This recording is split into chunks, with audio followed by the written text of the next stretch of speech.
始まる抱きしめた命の形その夢に目覚めた時誰よりも光を放つ少年よ神話になれなれなれなれ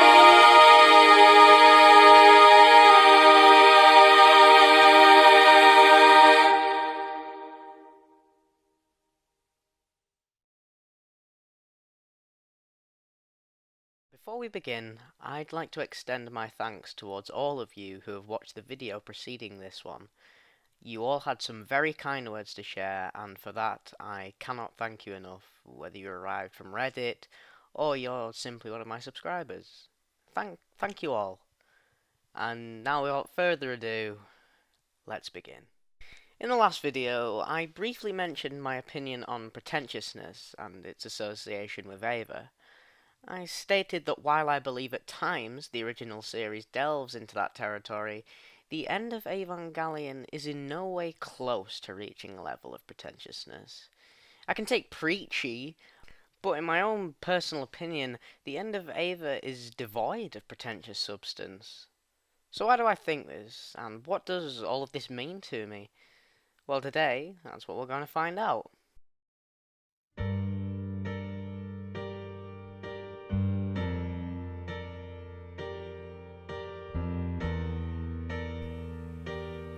The End of Evangelion is a great film.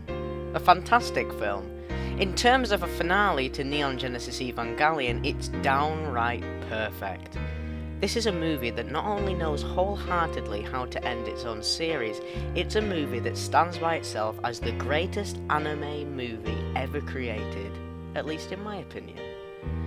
In terms of being an animated feature, every single frame in the end of Evangelion is a breathtaking and downright beautiful example of what we as human beings are capable of creating.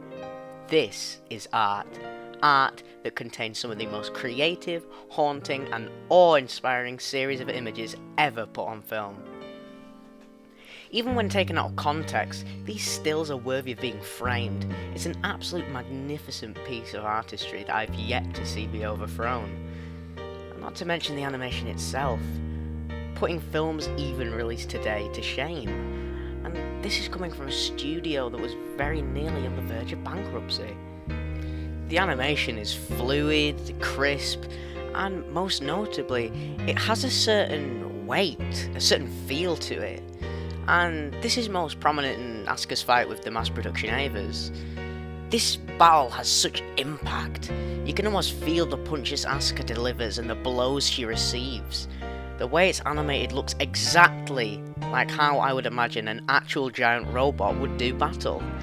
And the lances, god, the lances, you can genuinely feel the weight of these things. Asuka in her Eva struggles to fight with it in her grasp, and you can clearly see it.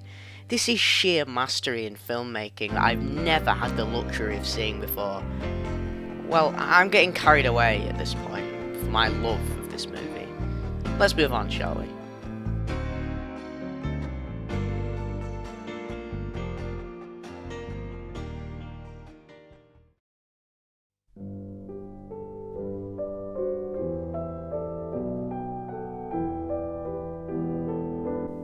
The first word that comes to my mind when thinking of the end of Evangelion is a very simple, yet very powerful word.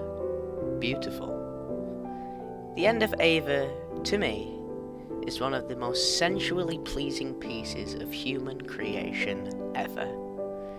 Its viewing invokes such a breathtaking feeling of wonder that is both astonishing, pleasant, and utterly remarkable. Why is this? Why do I have such strong feelings towards what many deem to be one of the worst animated films ever created? Let's get this straight. As a film, End of Eva is terrific, pacing perfect, retains everything that made the original series so great, and has some of the most wondrous imagery ever put on screen. But as an experience, it's something else entirely. It's not just that overwhelming feeling of accomplishment from finishing watching such a unique creation. It's that speechless state it leaves you in, as if you've just experienced one of the finer things in life. End of Eva has a very clear message. It has clear messages, actually. You've just got to pay close attention. I take a lot from this movie's ideology. Its ideas it throws at the audience is something I think many of us should take to heart. The characters of NG, like I discussed in my previous video, simply wish to be happy. But the methods they go to achieve this are sordid and ultimately cause them more pain. This is what's told to Shinji by Rei during instrumentality.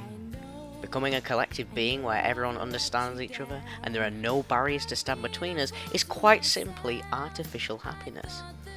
This collective is the easy way out.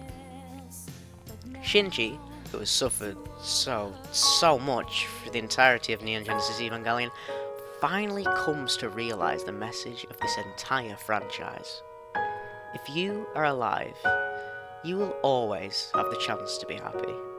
You might find life hard, and not everyone you meet will love you, and you may not love everyone you meet.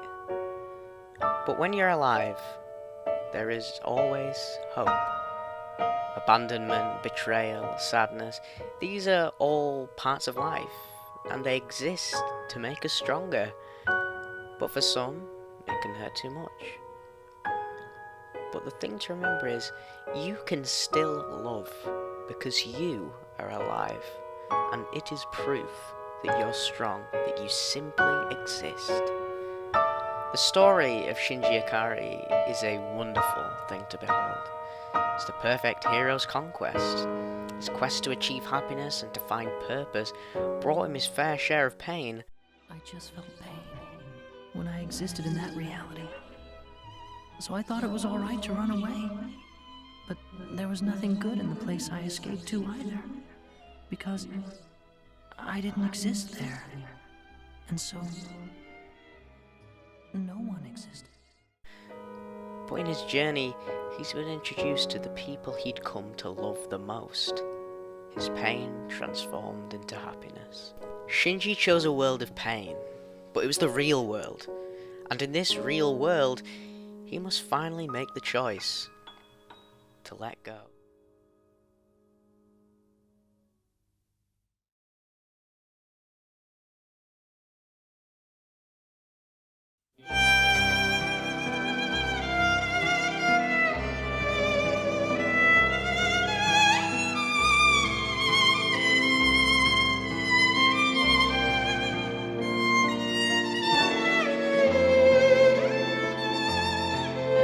One of the underlying messages of Neon Genesis Evangelion is the idea that for any adolescent to finally grow up, we must first learn to let go. Let go of the bond we hold with our mother and our father. The majority of Shinji's time in Evangelion is spent with his mother, whether it's in the safety of the womb of Eva Unit 1, or being in the presence of and communicating with Rei Ayanami, who has the body of Yui Ikari. This series has not only seen our main character come to terms with his own identity and what he believes can make himself happy, he's also embarked on a journey to come of age. The scene of Shinji leaving his mother behind is one of the most beautiful sequences ever put on film. When he truly bids farewell to his mother is the point in the film where I find extremely hard to, hold back my emotions. It's a very, very moving sequence, and it's an extremely relevant message for people my age. One day, we've got to leave our old world behind. The memories will stay, the good and the bad. But it's finally time to take on this ugly yet beautiful world by ourselves. I think this is how it's put best. The entire series is about growing up.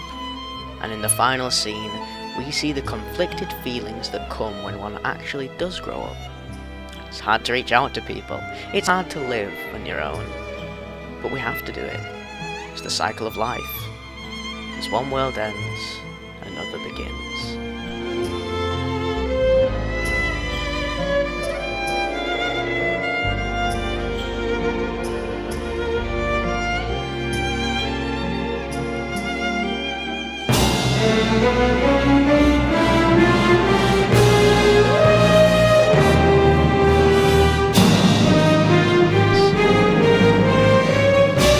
The end of Evangelion is not only the greatest coming-of-age story ever told, it is, in my opinion, the greatest film ever created.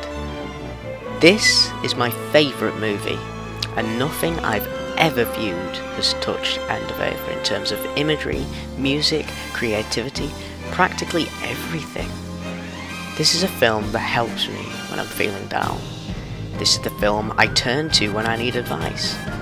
This is a film that invokes a feeling that very few movies have the power to do. It makes me feel happy. And how very, very relevant for a series about attaining happiness to leave the viewer feeling happy. End of Eva just never gets old to me. And I don't think it ever will. It hasn't lost its ability to invoke emotions and thoughts even after several viewings. There are scenes of immense power and drama in this movie, and many that match the best of most films I've seen and exceed them in some regard. But I think it's the quiet moments that make this film so moving and so memorable. The entire experience of Neon Genesis Evangelion reminds me how wonderful it feels to be alive. It reminds me that no matter what may happen, if I have the strength to keep my head held high and to keep moving forward, then I will achieve the happiness I long for. Because I am alive, and that is what matters.